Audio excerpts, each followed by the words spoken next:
The Devadasi system, once a temple tradition, turned into an exploitative practice that still impacts thousands of women in Karnataka.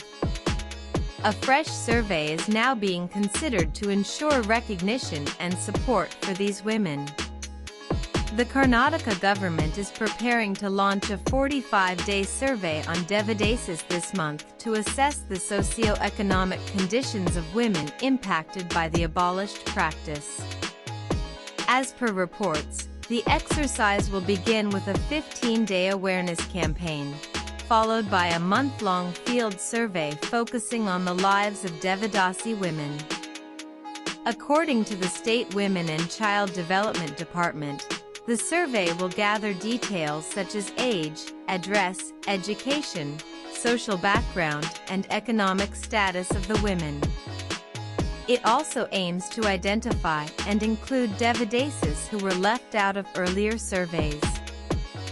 The upcoming survey is set to be carried out across 15 districts in northern and central Karnataka, including Bidar, Kalaburaji, Shivamogga, Vijayapura, Davnagere, Yadgir, Rachur, Haveri, Ballari, Bagalkote, Belagavi, Dharwad, Haveri, Gadag, Chitradurga, and Vijayanagara.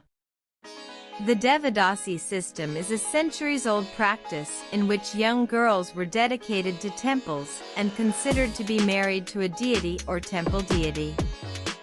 Historically, Devadasis performed religious rituals, dance, and music as a form of service. However, the system gradually degenerated into exploitation, often pushing women into a cycle of poverty, social exclusion, and sexual abuse. Despite being legally banned under the Karnataka Devadasis Prohibition of Dedication Act, 1982, rents of the practice still exist in some rural belts of Karnataka and neighboring states. Despite the ban, the system did not vanish completely. A large number of women, mostly from marginalized communities, continued to live as Devadasis without adequate support. According to the last official survey conducted in 2008, 46,660 Devadasi women were identified in Karnataka. However, activists and welfare groups argue that the number could be higher today, as many women remain unaccounted for in government records.